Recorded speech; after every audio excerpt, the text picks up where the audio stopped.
Durante el Neolítico ocurrió la primera serie de transformaciones para los humanos en cuanto a tecnología, economía y productividad.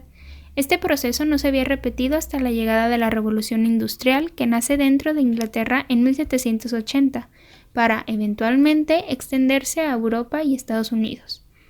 Durante la segunda mitad del siglo XVIII, al independizarse las 13 colonias británicas en América, comienza un periodo de revoluciones liberales, buscando el derrocamiento del antiguo régimen, desapareciendo el poder absoluto del monarca. Este cambio marca el inicio de la Edad Contemporánea. Durante la Revolución Industrial, surge la burguesía, reemplazando a los antiguos aristócratas, y aparece el proletariado, que es representado por la clase obrera que ofrece fuerza de trabajo a los burgueses. No solo ocurrieron cambios en las clases sociales, también se presentaron grandes cambios que nos darían un acercamiento a la sociedad como la conocemos hoy en día. Se triplicó la población del país, aumentó la esperanza de vida de los 35 a los 50 años, la salubridad mejoró significativamente y se duplicó el salario medio. James Watt, al diseñar la máquina de vapor que se encargaba de convertir la energía térmica en energía dinámica, abre las puertas a la industria. Ahora la capacidad de producción es mayor. Esto hace que sea posible la producción en serie y crea un bajo costo de producción, dando lugar al capitalismo. Lamentablemente, los más beneficiados fueron los burócratas, pues aunque el aumento de la industria abría plazas de trabajo, este seguía siendo durante largas jornadas y de gran demanda física. Otros inventos revolucionarios de la época fueron la locomotora y el barco de vapor, así como el alumbrado público de gas. Como ven, la revolución industrial significó un cambio cualitativo en la forma de vivir, pero también debemos tener en cuenta que esta ha dejado grandes consecuencias en el medio ambiente. La minería tomaba un gran papel en el momento, pues comenzó a aumentar la demanda de carbón y otros metales. Con el paso del tiempo, estas minas fueron siendo abandonadas, pero de ellas siguen desprendiéndose metales como el plomo y el estaño, muchas veces contaminando fuentes de agua potables, ríos y contribuyendo al cambio climático. La calidad y capacidad del ambiente se tornaron cada vez más débiles y se produjo un declive acelerado debido a la industria. Fue en este momento en que comienza la explotación de combustibles fósiles y recursos minerales de la Tierra. Todo esto llevó a una gran producción de dióxido de carbono repentina, que hace que la contaminación atmosférica se dispare junto con el calentamiento global, así como la acumulación de residuos. Por último, el crecimiento demográfico y urbano comenzó a generar una presión en la capacidad de carga del ambiente en el cual se estaban estableciendo. Si analizamos todas estas consecuencias, nos damos cuenta que son los mismos problemas con los cuales seguimos lidiando hoy en día. Uno de los principales fundamentos de la industria moderna es que nunca considerar a los procesos de producción como definitivos o acabados. Siempre se ha de tomar más de la cuenta. Y es nuestro papel cambiar esto y poder demostrar que el progreso y la conservación de los recursos, así como el respeto a la naturaleza, pueden tener un equilibrio.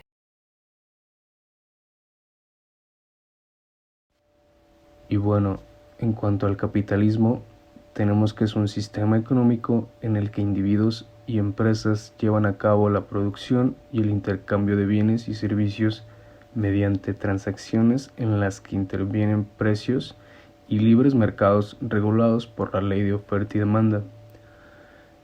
Y aunque tanto los mercaderes como el comercio existen desde que nace la civilización, el capitalismo como sistema económico no apareció hasta el siglo XVIII en Europa, sustituyendo al feudalismo. Entonces, el trabajo era una obligación derivada de vínculos de servidumbre señorial, de la propiedad de esclavos o como obligación sociomoral de uno mismo hacia su comunidad. El capitalismo surgió para proponer el trabajo a cambio de capital, llámese sueldos, en vez de por servidumbre o esclavitud. Muchos historiadores sitúan el origen del capitalismo un poco antes, en las pequeñas ciudades comerciantes de Europa como las de la Liga Hanseática. El camino hacia el capitalismo a partir del siglo XVIII fue allanado gracias a la filosofía del Renacimiento y de la Reforma, muchos movimientos que facilitaron la aparición de los modernos estados nacionales.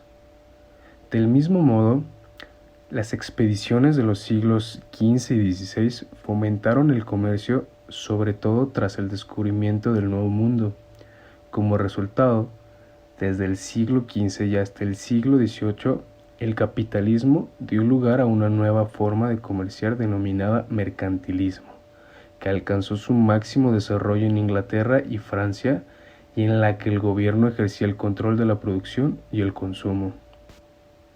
Dos acontecimientos propiciaron la fundación del capitalismo moderno en la segunda mitad del siglo XVIII: la presentación en Francia de los fisiócratas y la publicación de las ideas de Adam Smith.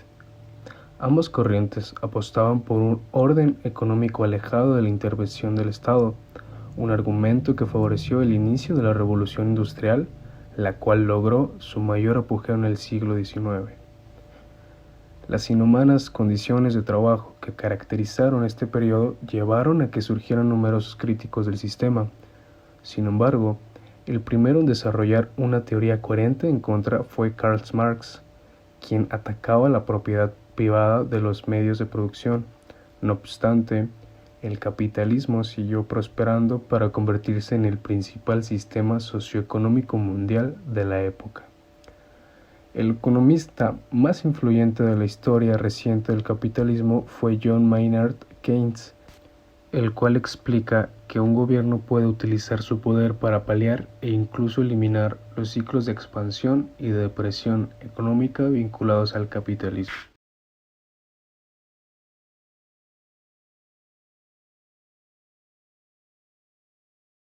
Inmersos en un sistema que promueve la acumulación del capital como mecanismo para generar riqueza, Karl Marx y Federico Engels, Reino Unido siglo XIX, trabajan juntos en la teoría del comunismo. A partir de las fábricas al alcance de Engels, pudieron hacer una descripción profunda de cómo este sistema capitalista es el responsable de la desigualdad e injusticia social, mismo que provoca una gran brecha entre clases sociales. Estas dos personas defienden una sociedad sin clases, en la que el capitalismo no tiene lugar.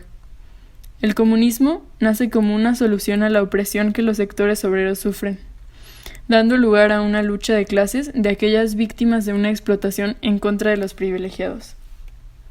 Ahora se podría decir que el hombre siempre estará puesto para explotar a otro hombre, someterlo de manera que uno siempre sea más poderoso que el otro.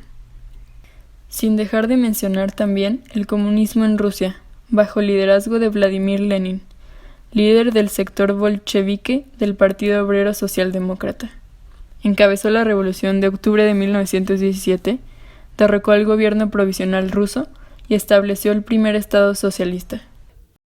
Así como el Partido Comunista de China, fundado en 1921, que ahora es el partido que gobierna este país, y de esta forma se ha convertido en una de las mayores organizaciones políticas del mundo.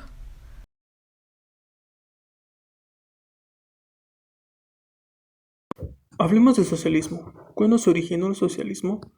Los primeros socialistas eran los denominados socialistas utópicos, ya que se basaban en la obra de Tomás Moro, Utopía, de la mano de Robert Owen y Henri de Saint-Simon en plena Revolución Francesa, los cuales descubrieron una sociedad en la cual veían en la propiedad privada y acumulación de riqueza por parte de individuos particulares uno de los grandes males de la sociedad. Por otra parte, el socialismo más importante e interesante fue desarrollado por Karl Marx y Friedrich Engels. Su contexto era completamente diferente, ya que ellos estaban presenciando el pleno desarrollo del capitalismo en su modo más salvaje. Para ellos, el fin del socialismo es satisfacer las necesidades materiales y culturales de toda la sociedad y cada uno de sus miembros, atendiendo el desarrollo de manera planificada de la economía nacional e incrementando la productividad del trabajo social. La abolición de la propiedad privada, el control del Estado por parte de la clase obrera y un futuro sin clases sociales eran los ideales del pensamiento de Marx. Entonces, ¿qué es el socialismo?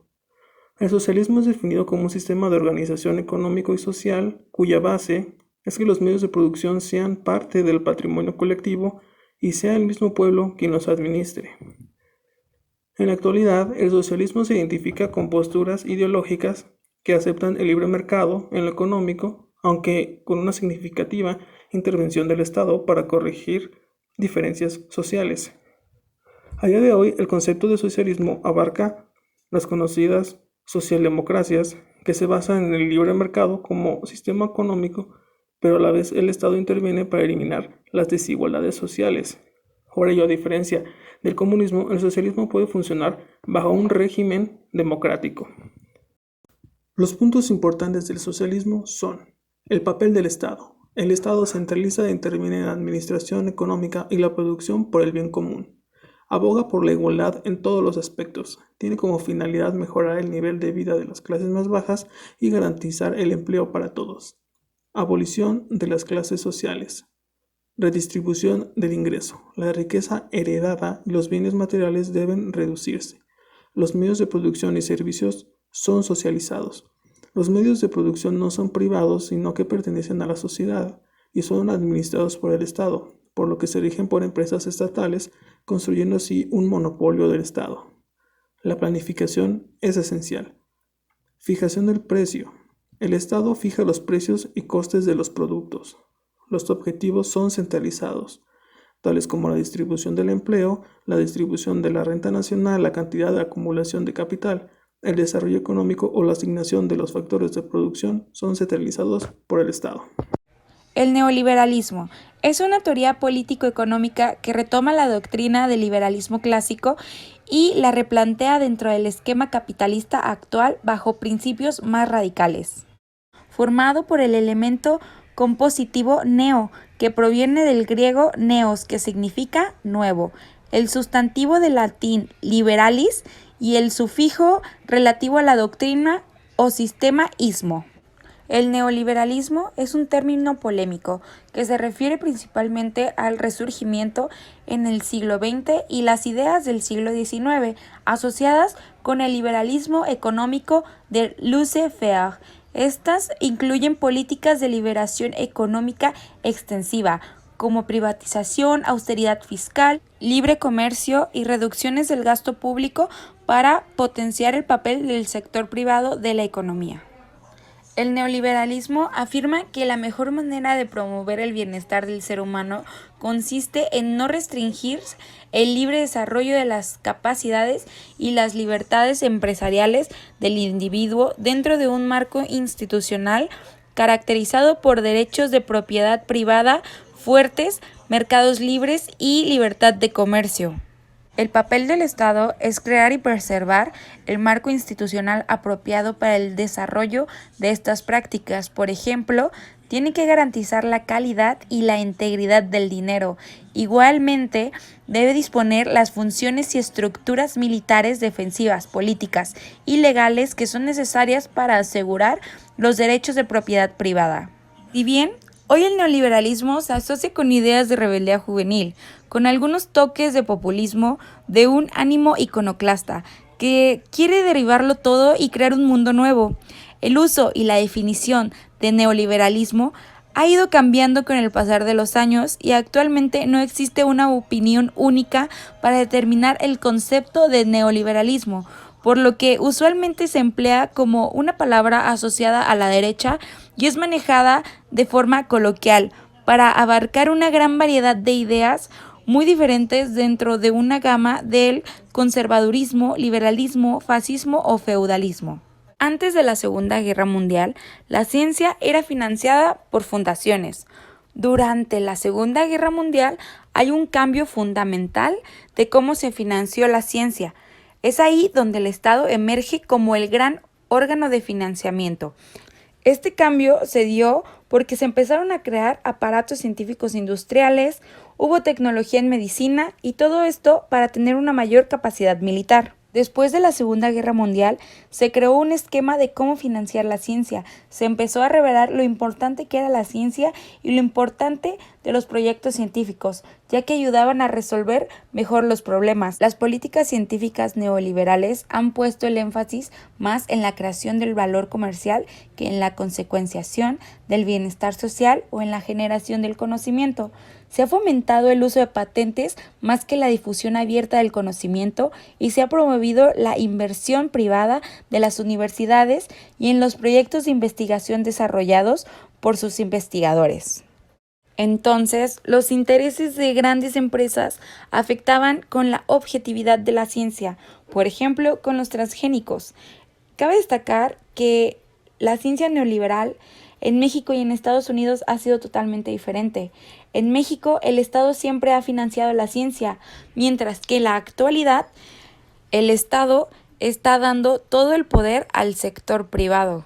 Los empresarios, con el fin de ver sus negocios crecer y generar más dinero, ocasionan problemas ambientales, olvidándose de muchos otros factores que afectan la vida de las demás personas. Por un lado, se destruyen los ecosistemas para la construcción de fábricas, aparte de que se ocasiona el desplazamiento de los animales de su hábitat natural, o también se produce la contaminación de las aguas por los desechos químicos que son arrojados. El neoliberalismo en México es un ejemplo de un movimiento el cual surgió en este país en la década de los 80, durante una crisis económica en el gobierno de Miguel de la Madrid, quien comenzaba a implementar el sistema de neoliberalismo a través de una serie de reformas neoliberales que se caracterizaban por la privatización de empresas del Estado, la reducción de gastos públicos, la contradicción del Estado, entre otras cosas.